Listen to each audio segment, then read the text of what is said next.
እኔም እንደሰው በቃ ለመከራው ተረሳ ያ ሁሉ አበሳ እንደ ማርያም ከበሮን ሊያነሳ ልቤ ተነሳ ላመስግነው አምሮለኛል ቅኔ ላዜምለት አያያያያያ ላመስግነው አምሮለኛል ቅኔ ላዜምለት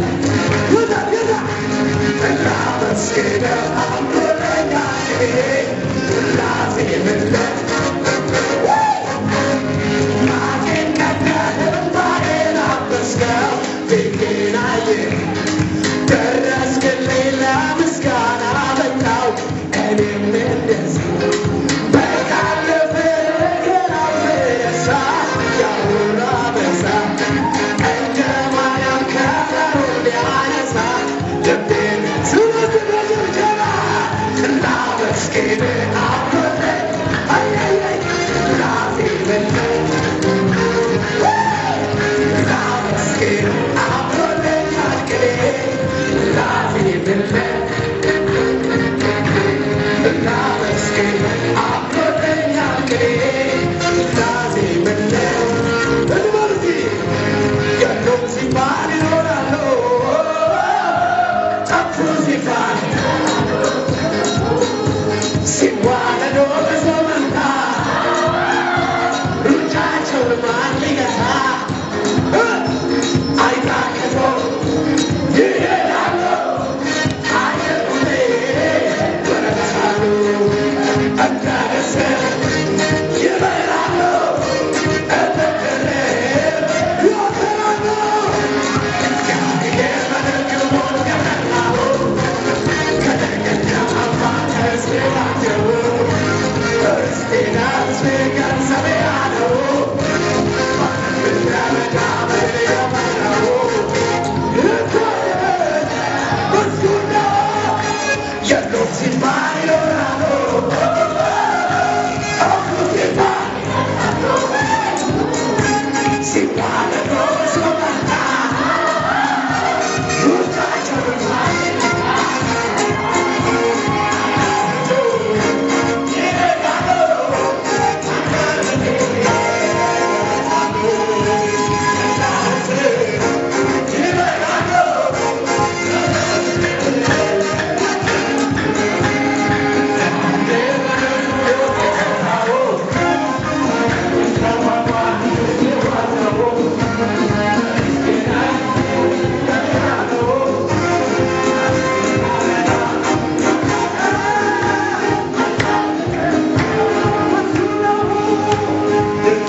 ለጌታ ልታጭቀዋና ማለት ሃሌሉያ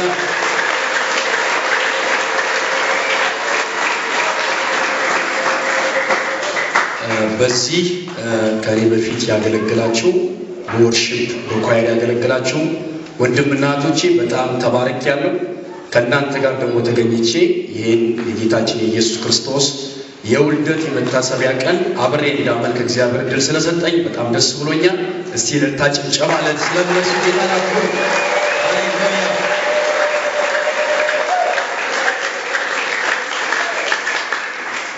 ዛሬ እንግዲህ በዚህ ቀን ላይ በዚህ በኢየሱስ ክርስቶስ የልደት የመታሰቢያ ቀን ላይ የተወለደውን ኢየሱስን አውቀን የምንወጣበት ጊዜ ይሆንልናል።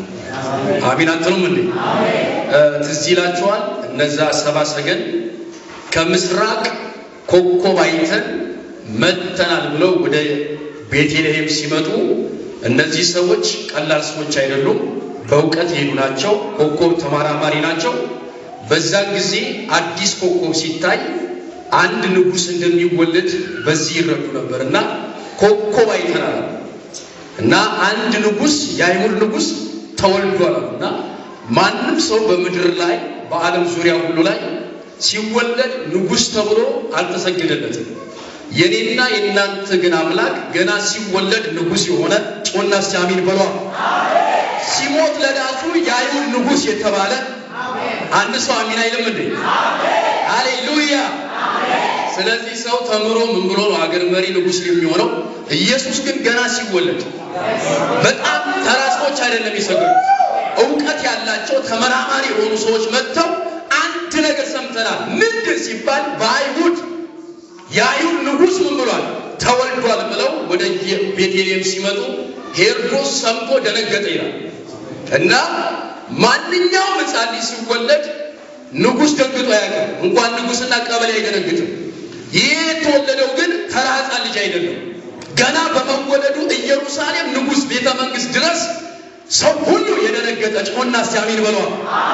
እኔ ጌታ ተናግሮኛል። ከዚህ ቦታ ሲወጡ ለጥላትን የሚያስደነግጡ ጮና እንደሱ አሚን በል። እየደነገጡ የሚኖሩ ሳይሆን ጥላትን እያስደነገጡ የሚኖሩ ጀግና ትውልዶች በዚህ ቤት አሉ።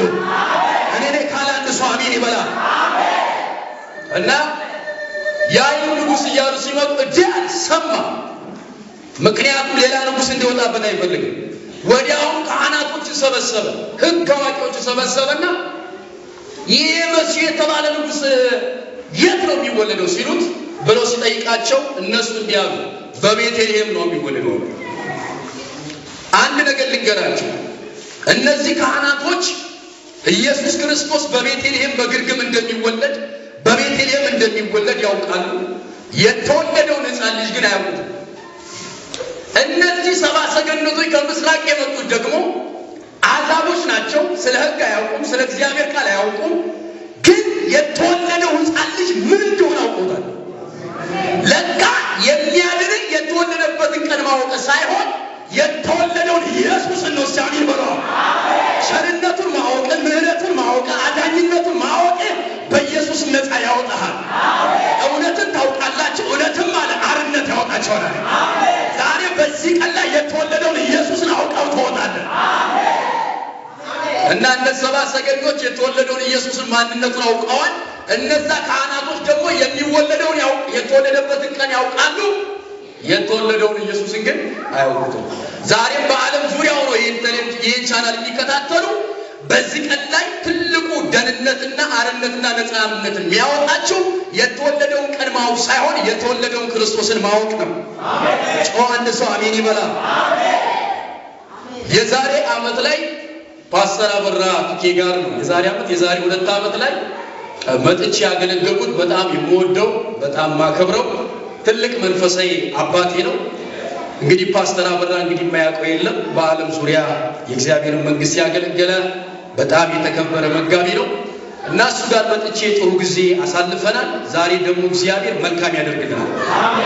እስቲ አንድ ሰው አሜን ይበላ። ታምረኛ አምላክ ነህ እንዳልከው ዛሬ ታምረኛ ተቀብላችሁ ታምራትን ተቀብላችሁ ፈውስን ተቀብላችሁ ትወጣላችሁ። አንድ ሰው እንደመጣው አልመለስም ክብር ይዤ እሄዳለሁ የሚል አንድ ሰው አሜን ይበል። ዝም ብዬ መመላለስ አይሆንብኝም። ፕሮግራም ተካፍዬ አልወጣም፣ መንፈስ ተካፍዬ ግን እወጣለሁ የሚል አሜን ይሁን። ዘኍልቍ 11 ላይ እነዛ 7 ሽማግሌዎች ሙሴን ምረጥ እናስገባልኛል። የት ላስገባል? መገናኛው ድንኳን ላስገባልኛል። ደግሞ እግዚአብሔር ያለበት መገናኛው ድንኳን ክብር ያለበት ቦታ ሰው መጥቶ ዝም ብሎ አይወጣም። አጠገብ ያለውን ሰው እንደመጣ አትመለስም በሉት። ፕሮግራም ሳይሆን መንፈስ ተካፍለህ ትወጣለህ ብሎታል። እና ገቡ። እግዚአብሔር ይላል በዳመና ተገለጠና ይልና ከሙሴ ላይ የነበረው መንፈስ ለእያንዳንዱ ሽማግሌ ያካፈላቸው ይላል። መንፈስ ሲገባባቸው ኖርማል አልሆኑ። መጽሐፍ ሲናገር ትንቢትን ምን አሉ? ተናገሩ ይላል። ዛሬ እንዲህ ነው የሚሆነው። መንፈስ ተካፍላችሁ ትወጣላችሁ። በሄዳችሁበት ሁሉ ትንቢት የሚያናግር እስቲ አንድ ሰው አሜን ይበላል። ዝናብም አላይም ንፋስም አላይም ዝናብም አላይም ይሄ ሸለቆ ግን በውሃ ይሞላል ብለህ የምትነግርበት የትንቢት መንፈስ ያገኛል። አሜን ይበላል።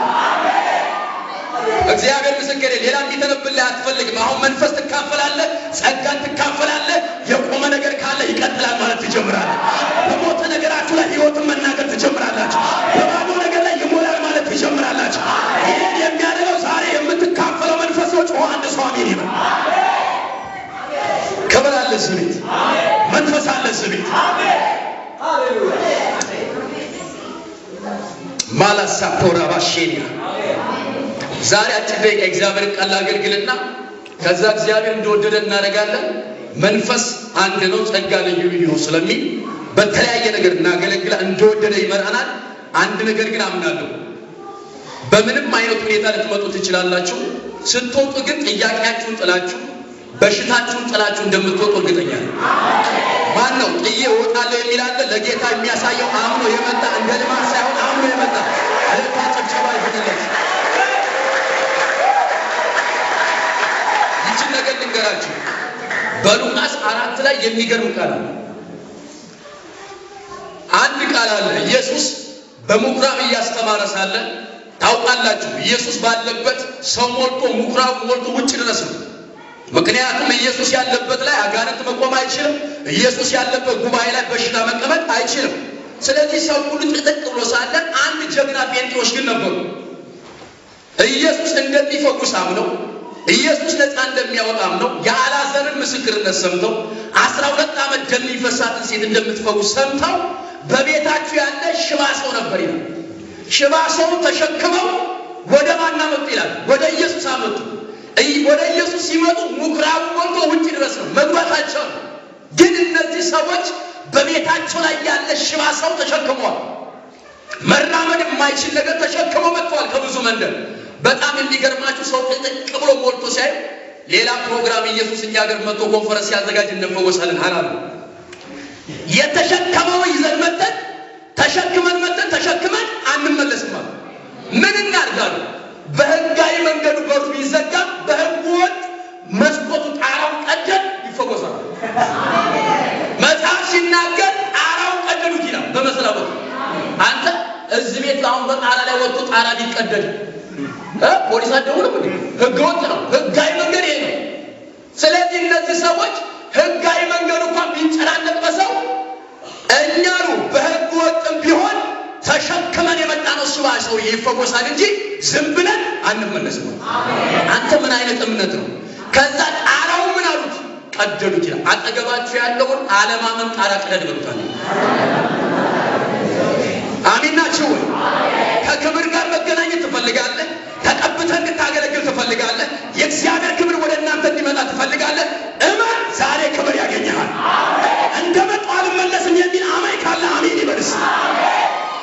ወደ አሁኑ ቀደዱና ወረወሩት። አንተ ጤነኛ ሰው አይደለም የወረወሩት፣ ሽባ ሰው። ሽባ ብራዘር እንኳን ከጣራ ላይ ጥለውና ዝም ብሎ ለራሱ ይወርቃል። ለምን? ጤንነቱ የተዛባ ሰው። እነዚህ ሰዎች ለምንድን ነው የጣሉት ብዬ ስጠይቃቸው እንዲህ ብሎ መለሱልኝ። ኢየሱስ ጋር ብቻ ሽባ ሆኖ እንክትክት እንኳን ብሎ ቢወድቅ ተፈውሶ እንደሚወጣ ግን እናምናለን። አንድ ሰው አሜን ይበላል። ጥያቄ ችግርን እንደምን ብለህ ኢየሱስ ጋር ይዘውናል። እንደመጣ አይመለስም የሚል አሜን ይበል። የሞተ ነገር ይዘህ ትመጣለህ፣ በሕይወት ያለውን ይዘህ ትሄዳለህ። አንድ አማኝ ካለ አሜን ይበል።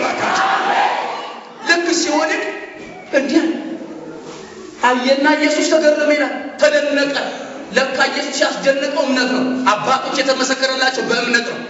እምነታቸውን አይቶ አንተ ሰው አለ ገረመውና ኃጢአትህ ተሰረየልህ።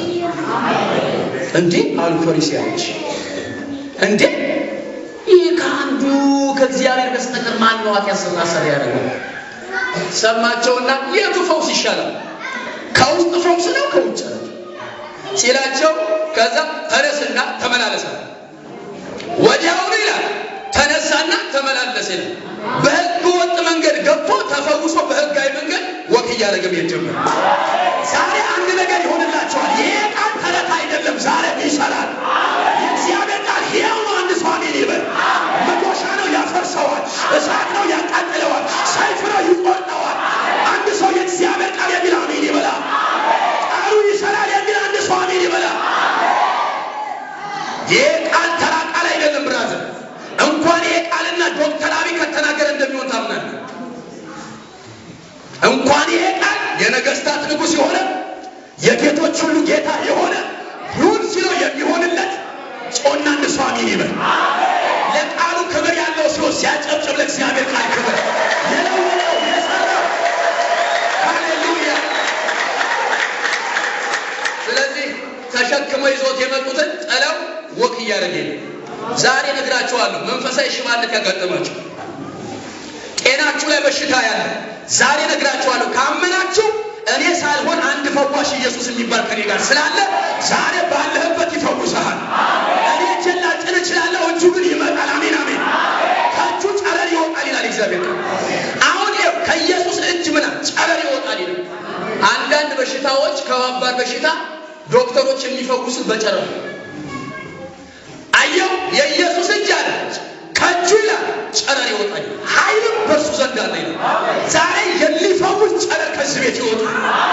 ያ በመስቀል ላይ የተቸነከረው እጁ ዛሬ ይፈውሰኛል የሚል አሜን ይበል። አሜን። ከባድ መንፈስ አለ። እስቲ አንድ ሰው አሜን ይበል።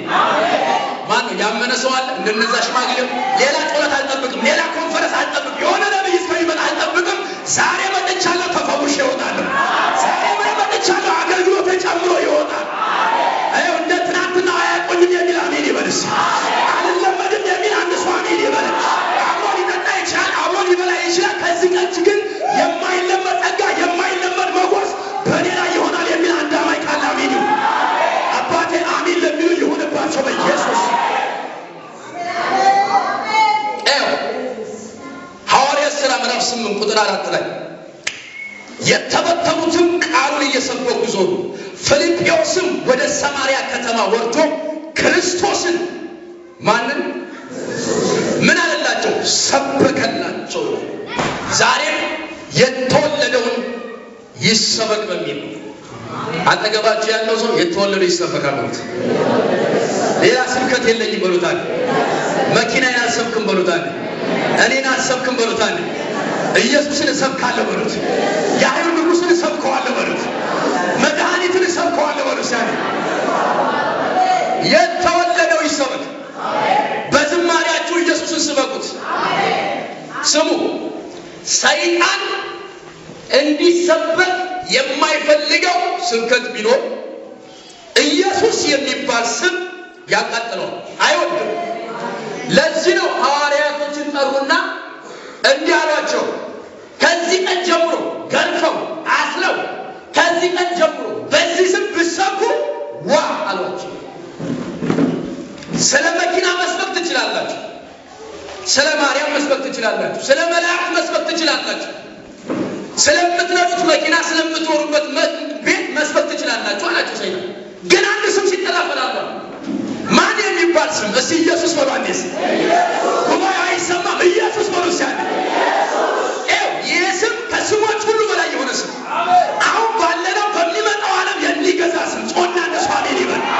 በሽታ የሚገዛለት፣ አጋንንት የሚገዛለት ገናና የሆነ የኢየሱስ ነው ስም ነው የሚል አሜን ይበልስ። ኢየሱስን እሰብካለሁ የሚል አሜን ይበላ።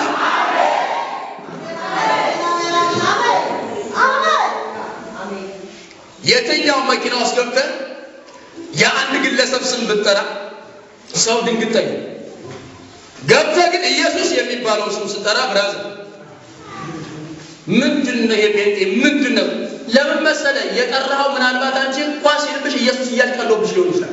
ይሄ ስም ግን ሰማይ ያከበረው አሁን ባለው ዓለም ብቻ ነው በሚመጣው ዓለም የሚገዛ ምላስ ሁሉ ኢየሱስ ጌታ ነው ብሎ የሚመሰክርለት ጉልበት ሁሉ ለስሙ ክብር የሚበረከክለት ይሄ ስም ማን ነው? ሲያንዴ ኢየሱስ በሉስ ኢየሱስ ሃሌሉያ። ሰይጣን ዛሬ ጉዱ ፈላ። ይሄ ስም ሲጠራ የሚሆን ነገር ስላለ ነው የምነግራችሁ። ይሄ ስም የምሰብክበት ክርስቶስ ብቻ የሚሰበክበት ለምንድን ነው ብለህ ብትጠይቀኝ መላእክቶች እንኳን የሰበኩት ስም ኢየሱስ ነው። እዚህ ኢየሱስ ነው ብሎ ሲያል ትዝ ይላችኋል። ሉቃስ ምዕራፍ 2 ላይ እነዛ አዳር ሙሉ እረኞች የሆኑ በጋቸውን ሲጠብቁ የነበሩ እረኞች የጌታ መላእክቶች ተገለጡና እየተነሱ መላእክቱ እየገረመው ምክንያቱም አምላክ ሰው የሆነበት ትልቁ ተአምራት ሙታን ማስነሳት አይደለም። ባይብሳላ ትልቁ ተአምራቱን ያገኘውን አይነ ስውር መብራት አይደለም። ትልቁ ተአምራት አምላክ ሰው ሆኖ ነው። ጾና ንሷሚ ልበላ ይሄ ሰማይን የፈጠረ ከዋክብትን በስሙ የሚጠራ በፊቱ ማንም ሊቆም የማይችል ሰው በማይቀርበው ብርሃን ውስጥ የሚኖር የናዝሬቱ ኢየሱስ ጾና ንሷሚ ልበላ ይሄ ታላቅ አምላክ ሰው የሆነው ለሌላው የሚላል ንሷሚ ይበል።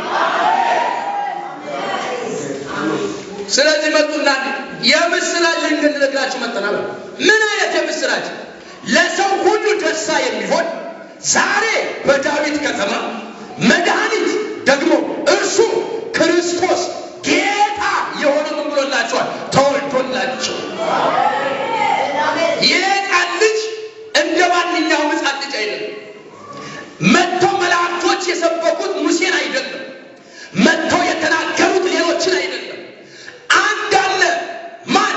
መድኃኒት የሆነ ሲያዩት ሕፃን ልጅ ነው፣ ግን ምንድን ነው? የኃጢአት መድኃኒት ነው። የበሽታ መድኃኒት ነው። ይህም ብቻ አይደለም፣ ደግሞ የተቀባ ነው። በሽተኛን የሚፈውስ ነው። ይህ ገርሟቸው ሲያዩት ለሌሎች ሕፃን ልጅ ነው፣ ግን ጌታ ነው። እስኪ ኢየሱስ ጌታ ነው በሉሳለ አይሰማም። ሰይጣን ይደንግጥ። ኢየሱስ ጌታ ነው በሉስ። ስለዚህ ሕፃን ተወለደ ስንል እንደ ማንኛውም ልጅ ሳይሆን ጌታ የሆነ ከዛስ መድኃኒት የሆነ የተቀባ ነው ብለው ምን አሉ? መሰከሩ። ይህም ብቻ አይደለም፣ ለማርያምን መስክሮላታል ገብርኤል። አዳኝ ነው ኢየሱስ ነው ብሎላታል። ይህ በስጋ ፍቃድ ሳይሆን በመንፈስ የተጸነሰ ነው ነው። መላእክት መጥቶ ለእረኞቹ ያበሰሩት፣ መላእክት መጥቶ ለቅድስት ድንግል ማርያም ያበሰረው ማንን ነው? ኢየሱስን። ይህ ብቻ አይደለም፣ ኢየሱስ የምንሰብክበት ዋና ዓላማ ነቢያቶች እንኳን የሰበኩት ማንን ነው? እስቲ አንዴ ኢየሱስን ነው። ስሙ እንደሚፈስ ዘይት ነው። ኢየሱስን ነው። ድንግል ትጸንሳለች። ኢሳይያስ ነብይ ኢሳይያስ በብሉይ ኪዳን ቆሞ የብዙ ዓመታትን አየው። ኢየሱስ ድንግል ትጸንሳለች፣ ወንድ ልጅን ትወልዳለች፣ ደግሞ አለቅነት አለ በጫንቃው። ስሙ ድንቅና መካር ነው አለ። የሰላም አለቃ ነው አለ። የዘላለም አባት ነው አለ። ኢየሱስ አባት ነው የሚል አንድ ሰው አሜን ይበል። ነቢያትን ኢንተርቪው ብታደርጓቸው፣ ሙሴን ኢንተርቪው፣ ዳዊትን ኢየሱስ ለዚህ ነው ሉቃስ ምዕራፍ 24 ላይ ሕግና ነቢያቶች የተነገረው ከማመን ዘግይታችኋል አላቸው። ሕግና ነቢያቶች ያወሩ ስለማን ነው? መላእክቶች ያወሩ ስለማን ነው? ሐዋርያቶች ለራሱ እንዲህ አሉ። ራሳቸው ሐዋርያቶች የሰበኩት ገናና የሆነው ስም ነው። ዛሬ ማወራላችሁ ስም ነው። ዛሬ በውልደቱ ተወለደ ብለን የምናወራው መላእክቶች ያበሰሩለት፣ ሕግና ነቢያቶች የተናገሩለት። ይህም ብቻ አይደለም፣ ሐዋርያቶች እየሰበኩ የሞቱለት። ሐዋርያው ጳውሎስ እንዲህ አለ። ስሙኝ ዛሬ ሁለተኛ ቆሮንቶስ ምዕራፍ 4 ላይ እንዲህ አለ። እኛ አለ አቤት ሲሉት ኢየሱስ ጌታ እንደሆነ እንጂ ራሳችንን አንሰብክም። አንድ ቀን ጳውሎስ ራሱን ሰብኮ አያውቅም፣ ቤቱን ሰብኮ አያውቅም፣ መርከቡን ሰብኮ አያውቅም። እኛ የምንሰብክለት ስም አለ። ያም ደግሞ የምንሰብካቸው ኢየሱስ ምንድን ነው? ጌታ ነው እንጂ ራሳችንን አንሰብክም።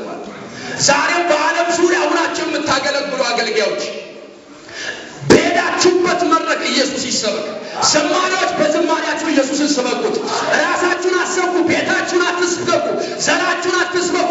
እኔ ብቻ ግን ኢየሱስን እሰብካለሁ የሚል አሜን ይበል። በየመድረኩ ኢየሱስ ይሰበክ የሚል አሜን ይበል። ለጋላትያ ሰዎች እንዲህ አላቸው። ገላትያ ምዕራፍ 3 ላይ እናንተ የገላትያ ሰዎች ማን አዚም አረገባችሁ? እኔ ሳልኩላችሁ ኢየሱስን በፊት ለፊታችሁ ሲየላችኋለሁ። ማንን አዚም አረገባችሁ? ሰባኪ ማለት አገልጋይ ማለት በትውልዱ ልብና አይምሮ ላይ ኢየሱስን የሚስል ነው። ጮና እንደሱ አሜን ይበል። እኔ በሕይወቴ መኪና እንዲሳልብኝ አልፈልግም። ቤት እንዲሳልብኝ አልፈልግም። ኢየሱስ ብቻ በእኔ ይሳል የሚል አሜን ይበል። እዚህ የስም ጥሩት ኢየሱስ በማንደስ ኢየሱስ በእውነት በመንፈስ ያለ መናፍስቶ ሲንቀጠቀጡ ያለው ጮና እንደሱ አሜን ይበላ። እግዚአብሔር ምስክር የደረገጡ መናፍስቶችን ያለው በመንፈስ ይመታሉ የሚል አሜን ይበል። ማን አዚም አረገባችሁ? አንዳንድ ሰው በየቸርቹ የሚሄደው በተለያየ ቦታ የሚሄደው ኢየሱስን ለማሳብ ሳይሆን አይደል ሌላ ነገር እንዲሳል። በእኛ ህይወትና በእኛ ዘመን ግን ኢየሱስ ብቻ። እስጭዋችሁ ኢየሱስ ብቻ በሉ። ጳውሎስ በአንደኛ ቆሮንቶስ ላይ እንዲህ ብሎ ተናገረ። አይሁዶች ተአምራትን ይሻሉ፣ ግሪኮች ጥበብን ይሻሉ፣ እኛ ግን አለ የተሰቀለውን ክርስቶስን ምን እንላለን አለ እንሰብካለን። እኛ ሌላ ነገር አንሰብክም አለ። የምንሰብከው ምንድነው አለ? የተሰቀለው ማንን? ኢየሱስን እንሰብካለን። እኔ ጀግና ትውልድ ይታየኛል። ከኢየሱስ ርዕስ ሌላ ርዕስ የሌላቸው ቤታቸውን ኑሯቸውን የማይሰብኩ በሄዱበት ሁሉ በዝማሪያቸው ኢየሱስን የሚዘምሩ እዚህ ኢየሱስ ወዳንስ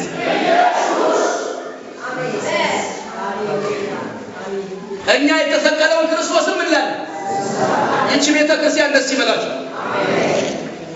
በሄዱበት ክርስቶስን የሚሰብኩ ጀግና ሴትና ወንድ